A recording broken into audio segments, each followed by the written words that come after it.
Hello students, welcome back to our channel. So students, आज हम कर रहे हैं एसएसटी के कुछ क्वेश्चंस को हम डिस्कस कर रहे हैं। एसएसटी जो कि आपका पेपर 2 के अंदर पूछा जाता है। कुछ 30 क्वेश्चंस को डिस्कस करेंगे जो आपका ऑनलाइन और ऑफलाइन में आए हैं, ऑनलाइन प्लस में ऑफलाइन। याद रखना, दोनों को ही डिस्कस करेंगे क्योंकि अब जो पेपर है वो आपका ऑफलाइन है, तो ऑफलाइन में किस तरह के क्वेश्चंस आते हैं उस पैटर्न को भी जानना बहुत ज़रूरी है। तो स्टार्ट करते हैं आज की क्लास को। वीडियो अच्छी लगे लाइक शेयर सब्सक्राइब ज़रूर करें, चैनल को सब्सक्राइब करना ना भूलें, ठीक है। पहला क्वेश्चन है आपका, फर्स्ट क्वेश्चन देखिए क्या है। क्वेश्चन नंबर 1 क्या कह रहा है, मध्यकाल में दिल्ली के शासकों के संदर्भ में निम्नलिखित का मिलान कीजिए और उपयुक्त विकल्प का चुनाव कीजिए। यानी कि यहाँ पर हमें क्या करना है, यहाँ पर हमें करनी है मैचिंग। अब मैचिंग किन किन की करनी है वो देखते हैं। यहाँ पर क्वेश्चन में पूछा गया है, क्वेश्चन में बोला गया है कि मध्यकाल में दिल्ली के शासकों, यानी कि जो दिल्ली पर जितने लोगों ने शासन किया है उसमें आपको बताना है, ठीक है। चलिए, पहला है ए क्या है, तोमर। बी है आपका अनंगपाल। सी है आपका चौहान और डी है आपका पृथ्वीराज चौहान। अब बताना है हमें ये कि किसने कौन कौन से शासन किया है, कब से कब तक। पहला है तोमर, जो कि आपका 1175 से लेकर 1192, फिर आपका 1165 से लेकर 1192, आरंभिक 12वीं शताब्दी में, और 1130 से 1145। अब हमें यह बताना है कि कौन से ने कब किया है शासन, ठीक है। चलिए, तो यहाँ पर मिलान करें तो मिलान करने पर हमें क्या दिखता है, मिलान करें तो क्या समझ में आता है यहाँ पर कि ऑप्शन नंबर कौन सा होगा सही। ऑप्शन नंबर 1, 2, 3, 4 में से कौन सा होगा सही वो हमें यहाँ पर बताना है। बताएं कौन सा होगा सही। इसका सही आंसर होगा ऑप्शन नंबर 2। ऑप्शन नंबर 2 होगा सही, यानी कि तोमर। ए का आपका है आरंभिक 12वीं शताब्दी से 1165, ठीक है। बी आपका क्या कह रहा है, बी है आपका फोर्थ। बी अनंगपाल क्या है, 1130 से लेकर 1145 तक दिल्ली पर शासक किया इन्होंने। उसके बाद है आपका चौहान। चौहान ने 1165 से 1192 तक, और पृथ्वीराज चौहान ने 1175 से 1192 तक यहाँ पर शासन किया है। तो ये सवाल था क्वेश्चन नंबर 1, ठीक। चलिए नेक्स्ट क्वेश्चन देखते हैं, question number 2।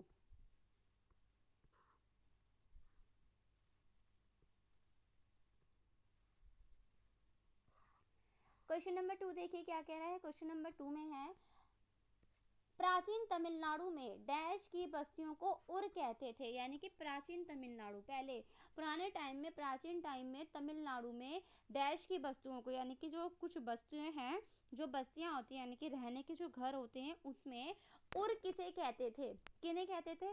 Option number A है व्यापारियों को।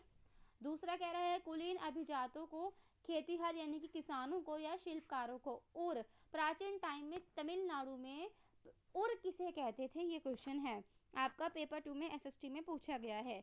तो किसे कहते थे, उर कहते थे। ऑप्शन नंबर 3 के साथ जाएगा, खेतीहारों यानी कि किसानों को उर कहा जाता था, ठीक। ये क्वेश्चन आपका रिपीट हो सकता है, ऑनलाइन में भी आपसे पूछा गया है और आपसे ऑफलाइन में भी पूछ सकता है। तो याद रखना है, प्राचीन टाइम में तमिलनाडु में उर किसे कहते थे, उड़ कहते थे किसानों को, खेतीहारों को, जो खेती करते हैं उनको।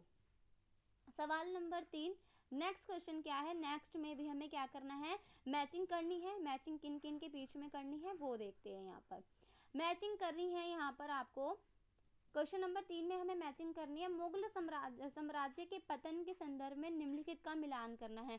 मुगल साम्राज्य का जब पतन हुआ उसके संदर्भ में बताना है। फारुख सियार, शाह आलम द्वितीय, अहमद शाह आलमगीर द्वितीय ने कब से कब तक का इनका साम्राज्य का पतन हुआ वो बताना है। फारुख सियार का कब पतन हुआ था, शाह आलम द्वितीय का कब हुआ था पतन, अहमद शाह का कब पतन हुआ, और आलमगीर द्वितीय का कब पतन हुआ था वो बताना है। यहाँ पर लिखा है 1759 से 1816, 1713 से 1719 के बीच में, 1754 से 1759 के बीच में, 1748 से 1774 के बीच में। किसका कब हुआ वो हमें बताना है, तो बताएं कब हुआ किसका वो बताना है। इसका होगा क्वेश्चन नंबर 3 का ऑप्शन नंबर 3 होगा सही जवाब। आंसर नंबर 3 होगा सही जवाब, यानी कि ए। फारुख सियार का कब हुआ था, 1713 से 1719 के बीच में। बी आपका था शाह आलम द्वितीय का हुआ था 1759 से लेकर 1816 के बीच में। अहमद शाह का हुआ है 1748 से लेकर 1754 के बीच में, और लास्ट है आलमगीर द्वितीय का था 1754 से लेकर 1759 तक। ठीक है, तो यहाँ पर हमें पूछा गया है मुगल साम्राज्य का पतन किस शासक का कब हुआ था, तो वो बताना था। तो क्वेश्चन नंबर 3 आपका यही था। नेक्स्ट चलें क्वेश्चन नंबर 4 पे। क्वेश्चन नंबर 4 देखते हैं क्या है। क्वेश्चन नंबर 4 में है आपका ये बताना है, अर्थ बताना है किसका उत्तराधिकारी का महाद्यायद प्रथा का अर्थ क्या है। उत्तराधिकारी की महाद्यायदा का अर्थ क्या है। पसंदीदा पुत्र को अपने पिता की संपत्ति विरासत में मिलती है। ज्येष्ठ पुत्र को अपने पिता की संपत्ति विरासत में मिलती है। सभी पुत्र व पुत्रियों के बीच विरासत का विभाजन। सभी पुत्रों के बीच विरासत का विभाजन। उत्तराधिकारी क्या यहाँ पर पूछा गया है क्वेश्चन नंबर, बताएं। तो उत्तराधिकारी की जब बात होती है उत्तराधिकार, ठीक है, कि आपके बाद कौन आपके शासन में राज करेगा, तो इसका ऑप्शन नंबर 4 होगा कि सभी पुत्रों के बीच, यानी कि जितने भी बेटे हैं उनके बीच विरासत का विभाजन होगा। मान लीजिए किसी राजा के 3 पुत्र हैं, तो उन तीनों जितना भी उसके राजा के पास जितना भी प्रॉपर्टी, जितनी भी जगह पर वो शासन कर रहा है, उसमें उन 3 पुत्रों का विरासत का विभाजन कर दिया जाएगा। तो क्वेश्चन नंबर 4 यही था। क्वेश्चन नंबर 5 देखते हैं क्या कह रहा है। क्वेश्चन नंबर 5 में है आपका, क्वेश्चन नंबर 5 में है कि मराठी में लिखे भक्ति गीतों को किस नाम से जाना जाता है। जब जो अलग अलग लैंग्वेजेस हैं उसमें जो भक्ति गीत होते हैं उसको किस नाम से जानते हैं मराठी में। स्तोत्रम, भजनम, प्रबंधम, अभंग, बताएं। स्तोत्रम, भजनम, प्रबंधम, अभंग, मराठी में लिखे भक्ति गीतों को किस नाम से जानते हैं, ये पूछा गया है। इसमें आएगा आपका अभंग। ठीक है, अभंग, अभंग कहते हैं मराठी में भक्ति गीतों के नाम से जाना जाता है। सवाल नंबर 6। नेक्स्ट क्वेश्चन नंबर 6 क्या कह रहा है, देखिए। अब यहाँ पर स्टेटमेंट को रीड करना है और स्टेटमेंट से जुड़ा हुआ ये क्वेश्चन है, कौन सा सही है कौन सा गलत है वो बताना है। क्वेश्चन नंबर 6 है ये। मौजूदा महाराष्ट्र में रहे संतों के बारे में निम्नलिखित को पढ़िए और उपयुक्त विकल्प का चुनाव कीजिए। यानी कि महाराष्ट्र में जितने भी संत रहते थे उनके बारे में कथनों को पढ़ना है और उपयुक्त विकल्प का चुनाव करना है। ए कह रहा है 13वीं से 17वीं शताब्दी में हुए कवि संतों ने सभी प्रकार के कर्म कांडों और जन्म आधारित अंतरों का विरोध किया है। बी कह रहा है इन कवि संतों ने रोजी रोटी कमाने और विनम्रता पूर्वक जरूरतमंद तथा साथी व्यक्तियों की सेवा करते हुए जीवन बिताने को अधिक पसंद किया। यहाँ पर संतों की बात हो रही है। ए में पूछा गया है कि 13वीं से 17वीं शताब्दी के बीच में जितने भी कवि संत थे, कवि संतों ने क्या किया है, कर्म कांड और जन्म आधारित अंतरों का विरोध किया है। जितने भी गलत काम हुए और जब बच्चे का जन्म होता है तो उसके बीच में जो विरोध होता है, लड़की लड़के को लेकर के जो जन्म अपराध होते हैं उनके ऊपर इन्होंने विरोध किया है। बी में कह रहा है कि इन कवि संतों ने रोजी रोटी कमाने और विनम्रता पूर्वक जरूरतमंद साथियों को, जो जितने भी साथी होते व्यक्ति होते उनकी सेवा करते हुए जीवन बिताने को अधिक पसंद किया। अब यहाँ पर बताना है कि ए और बी दोनों सही हैं या फिर ए और बी दोनों गलत है, या फिर ए सही है लेकिन बी गलत है, या फिर ये ए गलत है बी सही है। यहाँ पर बताना है। क्वेश्चन नंबर 6 क्या है, इसका सही आंसर होगा ऑप्शन नंबर ए कि ए और बी दोनों ही सही है। क्वेश्चन नंबर 6 में ए ऑप्शन और बी ऑप्शन दोनों ही सही है। ठीक, नेक्स्ट क्वेश्चन देखिए। नेक्स्ट क्वेश्चन क्या कह रहा है। नेक्स्ट क्वेश्चन है आपका क्वेश्चन नंबर 7। क्वेश्चन नंबर 7 में पूछा गया है, देखिए इसका आंसर था ए। क्वेश्चन नंबर 7 में है कि निम्नलिखित में से कौन सा शब्द मध्य प्रदेश में घुमतू खेती के लिए इस्तेमाल किया गया है। घुमतू खेती, ठीक है, घुमतू खेती के लिए कौन सा वर्ड इस्तेमाल किया गया है। बीघा, बेवड़, बैग या महल, महल, बताएं। घुमतू खेती के लिए इस्तेमाल किया जाने वाला शब्द कौन सा है, कहाँ पर, मध्य प्रदेश में पूछा गया है। इसका सही आंसर होगा ऑप्शन नंबर 2 बेवड़। ठीक है, बेवड़, बेवड़। ठीक है, क्वेश्चन नंबर 7 ऑप्शन नंबर 2 के साथ। नेक्स्ट सवाल नंबर नेक्स्ट है आपका 8। इसमें भी आपका स्टेटमेंट वाला क्वेश्चन है। स्टेटमेंट वाले क्वेश्चन बहुत ज़्यादा पूछे जाते हैं। आपके ऑनलाइन में स्टेटमेंट वाले क्वेश्चन आए हैं, अब हमें देखना है कि ऑफलाइन में भी क्या स्टेटमेंट वाले क्वेश्चन आते हैं या नहीं आते। पहले नहीं आते थे स्टेटमेंट वाले क्वेश्चन, ऑनलाइन में ही आए, लेकिन आपको प्रिपेयर दोनों तरीके से करना है, कहीं से कुछ भी पूछ सकता है। क्वेश्चन नंबर 8 कह रहा है 19वीं सदी के आरंभ में सामाजिक परिवर्तन के संदर्भ में कथन ए और बी को पढ़ें और सही विकल्प का चुनाव करना है। सामाजिक परिवर्तन, जो सोशलाइजेशन में परिवर्तन आया है उसके बारे में बात हो रही है। ए कह रहा है 19वीं सदी के शुरुआत से ही हमें सामाजिक रीति रिवाजों और मूल्य मान्यताओं से संबंधित बहस, मुहावरे और चर्चाओं का स्वरूप बदलता दिखाई दिया गया है। यानी कि क्या कह रहा है कि 19वीं सदी से जब शुरुआत हुई है समाज की, अनेक रीति रिवाजों की, मान्यताओं की, तो उसमें क्या है, उसके रूप में बदलाव हमें शुरू से लेकर और अब तक बहुत बदलाव देखने को मिले हैं। भी कह रहा है इसकी एक अहम वजह, यानी कि इन बदलावों की एक अहम वजह क्या है कि संचार के नए तरीके जैसे किताबें, अखबार, पत्रिकाएं और पर्चे छपने का विकास हो रहा है। यानी कि जो भी हमारे देश में बदलाव हो रहे हैं रीति रिवाजों में, मान्यताओं में, ठीक है, वो सब क्या है, क्यों हुए हैं, क्योंकि अब क्या है, हमारे संचार माध्यम, हमारे मीडिया भी चेंज हो रही है, किताबें, अखबार, पत्रिकाएं, ये सब नई नई चीज़ें आ रही है इसके वजह से। तो बताइए कि दोनों, यानी कि ए और बी दोनों सही हैं और बी ने ए की सही व्याख्या की। दोनों ए और बी सही हैं किंतु बी ने ए की व्याख्या जो है वो सही नहीं की। ए सही है, बी गलत है, या फिर ये दोनों ही गलत है। क्वेश्चन नंबर 8 में क्या होगा, सही जवाब बताएं। इसका होगा ऑप्शन नंबर 1 सही, कि दोनों, यानी कि ए और बी दोनों सही हैं और बी ने ए की सही व्याख्या की है। क्वेश्चन नंबर 8 बिल्कुल सही है। ठीक, चलिए क्वेश्चन नंबर 9 देखते हैं। स्टेटमेंट वाला क्वेश्चन था ये। क्वेश्चन नंबर 9 भी आपका स्टेटमेंट वाला है। ये डॉक्टर भीमराव अंबेडकर से क्वेश्चन है। यहाँ पर आपको ए और आर को पढ़ना है और उत्तर देना है। क्वेश्चन नंबर 9 में बोल रहा है, क्वेश्चन नंबर 9 में क्या बोल रहा है कि ए बोल रहा है डॉक्टर भीम आर अंबेडकर ने बचपन में रोजमर्रा की जिंदगी में जातिगत पक्षपात झेला है। यानी कि जो डॉक्टर भीमराव अंबेडकर हैं उन्होंने अपने बचपन में, जब वो बहुत छोटे थे तब से लेकर उन्होंने अपने रोजमर्रा की जिंदगी में जातिगत, यानी कि जाति से रिलेटेड जो भी पक्षपात थे वो झेला है। कारण क्या बता रहे हैं यहाँ पर कि डॉक्टर भीम आर अंबेडकर के पिता एक सैनिक स्कूल में पढ़ाते थे। अब सही विकल्प का चुनाव करना है कि क्या ए और आर दोनों सही हैं और ए आर ने सही व्याख्या की है ए की, क्या ए और आर दोनों सही हैं लेकिन आर ने ए की सही व्याख्या नहीं की, क्या ये दोनों ए सही है आर गलत है, या फिर ये दोनों ही गलत हैं। क्वेश्चन नंबर 9 बताएं।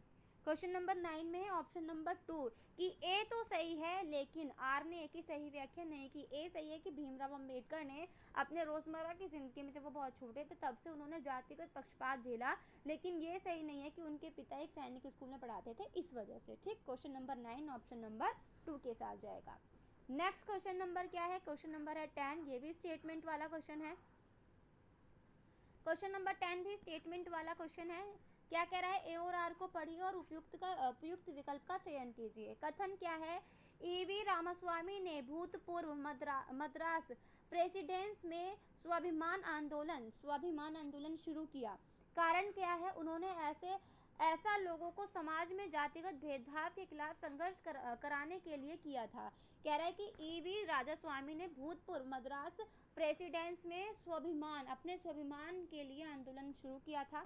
स्वाभिमान की, सबके लिए अपना स्वाभिमान बहुत ज़रूरी है, इसलिए उन्होंने क्या किया, उन्होंने समाज में जितने भी जातिगत भेदभाव थे उसके खिलाफ संघर्ष किया था।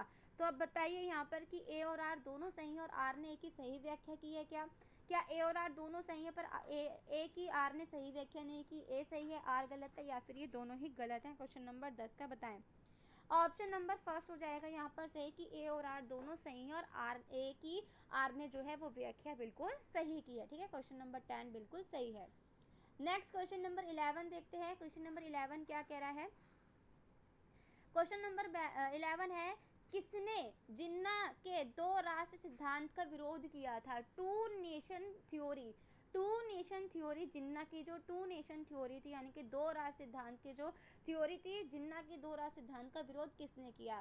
सरदार वल्लभ भाई पटेल ने, खान अब्दुल गफ्फर खान ने, या फिर वीर सवारकर या मौलाना आज़ाद। किसने किया था जिन्ना जो था उसके दो राष्ट्र सिद्धांत का विरोध किसने किया था। इसका सही आंसर होगा मौलाना आज़ाद ने। ठीक है, मौलाना आज़ाद ने किया था विरोध जिन्ना का।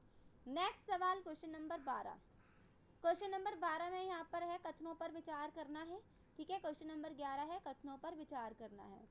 क्या कह रहा है, देखो 1857 के विरोध के बारे में निम्नलिखित कथनों पर विचार कीजिए। 1857 में जो विरोध हुआ था उसमें बताना है कि किन चीज़ों के ऊपर हुआ था। मई 1857 में भारी विरोध का आरंभ हुआ।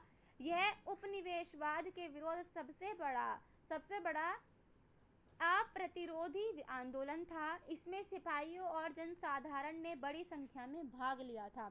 अब कौन सा कथन सही है 1857 के विरोध में, बताएं।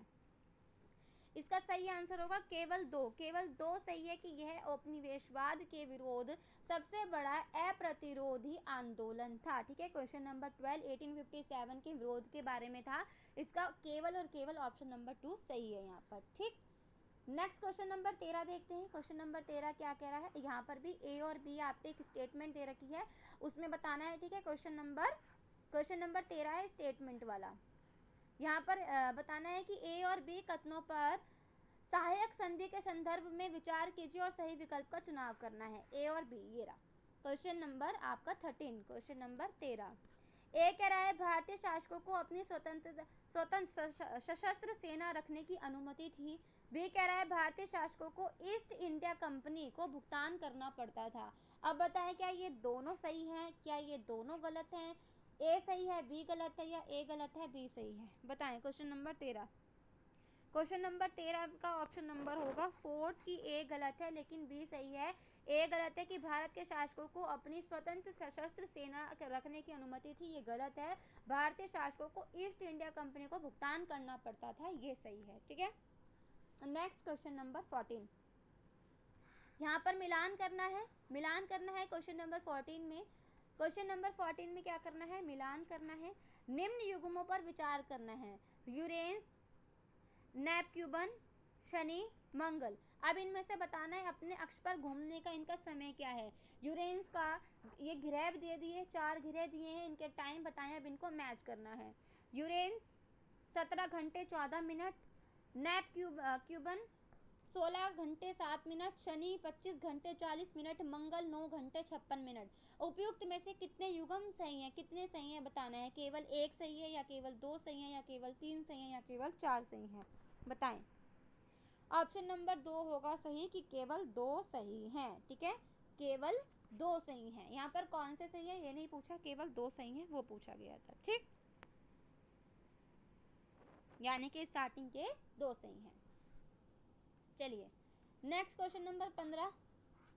क्वेश्चन नंबर 15 में पूछा गया है अंतरराष्ट्रीय तिथि रेखा के बारे में निम्नलिखित में से कौन सा सही। अंतरराष्ट्रीय तिथि रेखा, अंतरराष्ट्रीय तिथि रेखा एक सीधी रेखा है जो उत्तर ध्रुव को दक्षिण ध्रुव से जोड़ती है। अंतरराष्ट्रीय तिथि रेखा केवल जलीय भाग से होकर गुजरती है। अंतरराष्ट्रीय तिथि रेखा जलीय व स्थलीय दोनों भागों से होकर गुजरती है। अंतरराष्ट्रीय तिथि रेखा लगभग देशांतर का अनुसरण साथ साथ करती है। तो बताएं क्वेश्चन नंबर 15 का क्या होगा सही जवाब। होगा इसका ऑप्शन नंबर 2 कि जो अंतरराष्ट्रीय तिथि रेखा है वो केवल और केवल जलीय भाग से होकर के गुजरती है। ठीक, नेक्स्ट क्वेश्चन नंबर 16। नेक्स्ट हो गया आपका क्वेश्चन नंबर 16, ये भी आपका स्टेटमेंट वाला क्वेश्चन है। क्वेश्चन नंबर 16 स्टेटमेंट वाला है। क्वेश्चन नंबर 16 निम्नलिखित कथनों ए और आर को पढ़िए और उपयुक्त का चुनाव करना है। ए कह रहा है अपने स्थान से ध्रुव तारे का कोण मापकर आप अपने स्थान का अक्षांश जान सकते हैं। कारण है विषुवत वृत्त से दोनों तरफ ध्रुवों के बीच की दूरी पृथ्वी के चारों ओर के वृत्त का 1/4 है। अब यहाँ पर बताइए कि क्या ए और आर दोनों सही है और आर ने एक ही सही व्याख्या की है। क्या ए और आर दोनों सही है और आर ने एक ही सही व्याख्या नहीं की। ए सही है, आर गलत है, या फिर ये दोनों ही गलत हैं, बताएं। क्वेश्चन नंबर 16 इसका सही आंसर होगा ऑप्शन नंबर 2। ठीक है, कि ए और आर दोनों सही हैं लेकिन आर ने एक ही सही व्याख्या नहीं की है। नेक्स्ट सवाल है सवाल नंबर 17।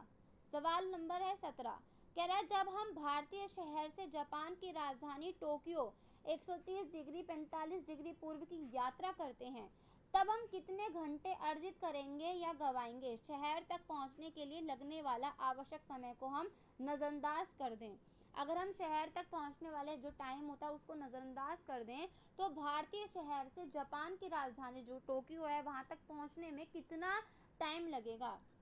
लगभग 4 घंटे अर्जित करेंगे, लगभग 4 घंटे गवाएंगे, लगभग 12 घंटे गवाएंगे, लगभग 8 घंटे गवाएंगे। सवाल नंबर 17 का होगा ऑप्शन नंबर 2 सही, लगभग 4 घंटे गवाएंगे। ठीक है, चलिए सवाल number 18।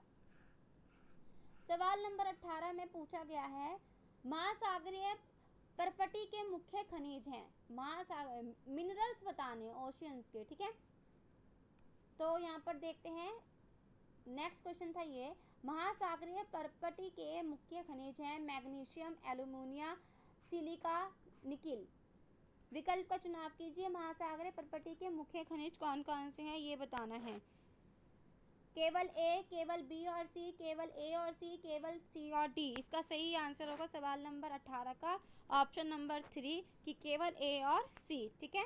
Question number 18 option number C के साथ। नेक्स्ट क्वेश्चन आता है आपका 19। क्वेश्चन नंबर 19 है, क्या कह रहा है, एक व्यक्ति ने किसी क्षेत्र का दौरा किया और वहां उसे बाज, ऐश, बीज के पेड़ तथा फिजेड, मोनाली पक्षी मिले। उसे निम्न में से किस वनस्पति क्षेत्र का दौरा किया होगा। उष्ण कटिबंधीय सदाबहार वन, शीतोष्ण पर्णपाती वन, शंकुधारी वन या भूमध्य सागरीय वन। एक व्यक्ति ने दौरा किया जहाँ पर उसे बाज, ऐश, बीज के पेड़, फिजेड, मोनाल पक्षी ये सब मिले, तो कौन सी वनस्पति का उसने निरीक्षण किया। इसका सही आंसर है शीतोष्ण पर्णपाती वन का, ठीक है, शीतोष्ण पर्णपाती वन। नेक्स्ट सवाल नंबर 20। नेक्स्ट सवाल नंबर 20 क्या कह रहा है, यहाँ पर क्वेश्चन नंबर 20 है, किस क्षेत्र में बहुत ही सीमित प्राकृतिक वनस्पति मिलती है। नेचुरल वेजिटेशन बताएं।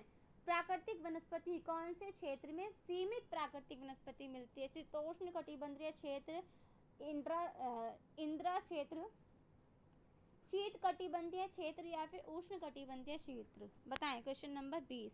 क्वेश्चन नंबर 20 का ऑप्शन नंबर होगा 2 सही, ठीक है। क्वेश्चन नंबर 20 ऑप्शन नंबर 2 के साथ। चलिए सवाल नंबर 21 देखते हैं। क्वेश्चन नंबर 21, यहाँ पर भी ए और आर 2 ऑप्शन है, इसमें से चूज करना है। क्वेश्चन पढ़ लो, यहाँ पर नीचे ऑप्शन आ जाएंगे। ए और आर के आधार पर सही विकल्प का चुनाव करना है। ए कह रहा है महासागर का जल लवणीय या खारा होता है। कारण है कि महासागर के जल में बड़ी मात्रा में घुले हुए लवण होते हैं।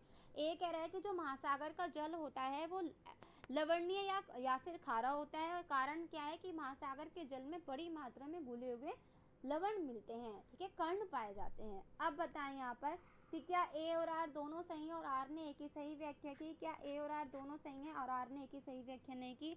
ए सही है आर गलत है या फिर ये दोनों ही गलत हैं। क्वेश्चन नंबर 21, इसका सही जवाब होगा option number A option is a correct answer. Question number 22। Question number 22 क्या कह रहा है, देखिए, पवन के निक्षेपण को कहा जाता है क्या।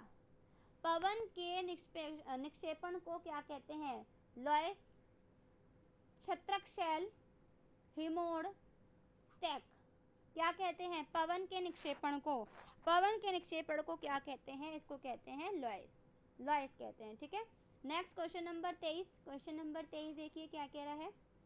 क्वेश्चन नंबर 23 में पूछा है जिस स्थान पर कोई नदी किसी अन्य जल राशि में मिलती है उसे क्या कहते हैं। यानी कि मान लीजिए ये एक नदी बह रही है, अब एक नदी किसी अन्य जल राशि यानी कि किसी दूसरी नदी में जब मिलती है तो उसे क्या कहते हैं। डेल्टा, तटबंध, चाप झील, नदी मुहाना। डेल्टा या तटबंध, चाप झील, नदी मुहाना क्या कहेंगे बताएं। इसको कहेंगे नदी मुहाना। नदी मुहाना जब एक नदी किसी अन्य जल राशि यानी कि किसी दूसरी जल राशि में मिलती है तो उसे नदी मुहाना कहते हैं। क्वेश्चन नंबर 23 था ये, ठीक है। Next question number 24। Question number 24 में क्या कह रहा है। क्वेश्चन नंबर 24 में पूछा है कि निम्न सूचीबद्ध लक्षणों पर विचार करें और वनों के प्रकार की पहचान करनी है। ये 3 वनों के बारे में बताना है, अब इसमें से बताना है कौन सा है। ए कह रहा है ये वन सघन है और यहाँ सालों भर वर्षा होती है।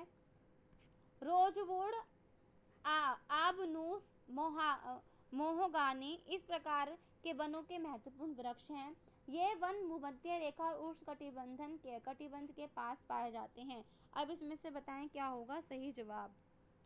बताइए कौन सा वनों के सही प्रकार की पहचान करनी है। उष्ण कटिबंधीय पर्णपाती वन, शीतोष्ण सदाबहार वन, शंकुधारी वन या उष्ण कटिबंधीय सदाबहार वन, कौन सा होगा वन बताएं। इसका सही जवाब होगा उष्ण कटिबंधीय सदाबहार वन। ठीक, सवाल नंबर 24 के बाद आता है सवाल नंबर 25।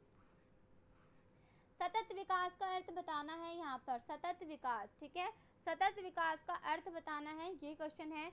मुख्यतः नवीकरणीय संसाधनों का संरक्षण करता है, संसाधनों का सीमित उपयोग, अपनी संतानों एवं संबंधियों के संसाधनों का बचाव, सभी तरह के संसाधनों का संरक्षण करना, केवल आवश्यकता अनुसार उपयोग करना तथा भविष्य के लिए बचाना। सतत विकास क्या है? सतत विकास क्या है? ऑप्शन नंबर 4 बिल्कुल यहाँ पर सही है कि सभी तरह के संसाधन, जितने भी संसाधन उनकी रक्षा करना, आवश्यकता पड़ने पर उनका उपयोग करना और उनको भविष्य के लिए बचाना। ठीक है, नेक्स्ट क्वेश्चन नंबर 26। नेक्स्ट क्या है? Question number 26। क्वेश्चन नंबर 26 में पूछा है चीन, मलेशिया और इंडोनेशिया निम्न में से किस खनिज के अग्रणी उत्पादक हैं? यानी कि चीन, मलेशिया और इंडोनेशिया किस खनिज का सबसे ज्यादा उपयोग करते हैं या उत्पाद करते हैं? ठीक है, सोसा, टीन, निकेल, जस्ता, किसका सबसे ज्यादा ये उत्पादन करते हैं, उत्पादक हैं? तो ये है टिन का। ठीक है, टिन का चीन, मलेशिया और इंडोनेशिया सबसे ज्यादा अग्रणी उत्पादक देश हैं। Next question number 27। Question number 27 क्या कह रहा है? देखो, क्वेश्चन नंबर 27 कह रहा है सीढ़ी नुमा खेती में जमीन के छोटे टुकड़ों के किनारों को ऊपर उठा दिया जाता है ताकि फसल को कांटों से बचाया जा सके, पानी टुकड़ों में भीतर रुका रहे, खाद वह ना जाए, खाद जो है वो अंदर ना जाए, फसलों के बीच अंतर रखा जा सके। सीढ़ी नुमा खेती। ठीक है, सीढ़ी नुमा खेती में जमीन के टुकड़ों के किनारों को ऊपर उठा दिया जाता है, किस वजह से? क्वेश्चन नंबर 27 का किस ऑप्शन होगा? ऑप्शन नंबर 2 कि पानी टुकड़ों में भीतर रुका रहे, यानी कि जो सॉरी जो सीढ़ी नुमा खेती है उसके अंदर पानी जो है वो टुकड़ों में अंदर रुका रहे, इस वजह से। Question number 28। क्वेश्चन नंबर 28 क्या कह रहा है? देखिए, एक बाजार में पक्की दुकानें वे होती हैं, एक बाजार यानी कि मार्केट में परमानेंट शॉप कौन सी होती हैं? जहाँ के कर्मचारी नियमित होते हैं, जिनके पास शहर पंचायत और नगर निगम का लाइसेंस होता है, जो 10 वर्ष से अधिक समय में खुली हुई है, जो मुख्यतः बड़े शहर में होती हैं। पक्की दुकानें, परमानेंट शॉप कौन सी होंगी? बताएं। क्वेश्चन नंबर 28 है। केवल ए, बी और सी, केवल ए और बी, केवल बी, सी और डी, केवल ए, सी और डी, कौन सा होगा सही जवाब? सही जवाब होगा क्वेश्चन नंबर 28 का केवल ए और बी, जहाँ के कर्मचारी नियमित होते हैं और जिनके पास शहर पंचायत और नगर निगम का लाइसेंस होता है, जिन दुकानों पर लाइसेंस होता है वो। Next question number 29, second last question है ये। नगर निगम में चुने गए सदस्यों को क्या कहते हैं? म्युनिसिपल कॉर्पोरेशन में जो सदस्य चुने जाते हैं, जो मेंबर चुने जाते हैं, उनको क्या कहते हैं? सीनेटर, प्रतिनिधि, अधिशांसी यानी कि कार्यपालक, या पार्षद, क्या कहते हैं? जो नगर निगम म्युनिसिपल कॉर्पोरेशन में जो सदस्य चुने जाते हैं उनको क्या कहते हैं? उनको कहते हैं पार्षद। ठीक है, पार्षद कहते हैं। एंड आज की क्लास का लास्ट क्वेश्चन, आज की क्लास का लास्ट क्वेश्चन क्या है? ये है क्लास का लास्ट क्वेश्चन है आपका ये, मुख्यमंत्री और अन्य मंत्रियों को कौन नियुक्त करता है? चीफ मिनिस्टर और अदर मिनिस्टर्स को कौन अपॉइंट करता है? प्रधानमंत्री, राष्ट्रपति, राज्यपाल, उच्च न्यायालय का मुख्य न्यायाधीश। बताएं। मुख्यमंत्री यानी कि मुख्यमंत्री, प्रधानमंत्री, प्रधानमंत्री के बाद जो मुख्यमंत्री होता है वो, और अन्य मंत्रियों की नियुक्ति कौन करता है? कौन करता है? आपका द गवर्नर यानी कि राज्यपाल करती है। ठीक है, तो आज की क्लास में हमने करे हैं एसएसटी के 30 क्वेश्चन। ये एसएसटी की फर्स्ट क्लास थी गाइस, फर्स्ट क्लास थी। ऑनलाइन ऑफलाइन सारे क्वेश्चन इंक्लूड रहेंगे, ऑनलाइन और ऑफलाइन वाले सारे क्वेश्चन को हम इंक्लूड करके पढ़ेंगे। अपना स्कोर मुझे कमेंट में बताएं कि 30 में से कितने क्वेश्चन आपको आते थे, कितने के आपने सही जवाब दिए हैं। और वीडियो अच्छी लगे लाइक कर देना, शेयर कर देना और सब्सक्राइब कर लेना चैनल को। और जो लाइव है, लाइव क्लास आपकी कुछ दिनों में चालू हो जाएगी, अभी कुछ काम चल रहा है तो उस वजह से लाइव क्लास नहीं हो पा रही है। आपकी रिकॉर्डेड क्लास चल रही है अभी, रिकॉर्डेड आज फर्स्ट क्लास ही, ऐसी रिकॉर्डेड और क्लास आएंगी। तो लाइक शेयर सब्सक्राइब कर लेना, क्लास अच्छी लगी हो तो आगे शेयर कर देना। और लाइव क्लास जैसी शुरू होती है उसका टेलीग्राम पर आपको अपडेट मिल जाएगा।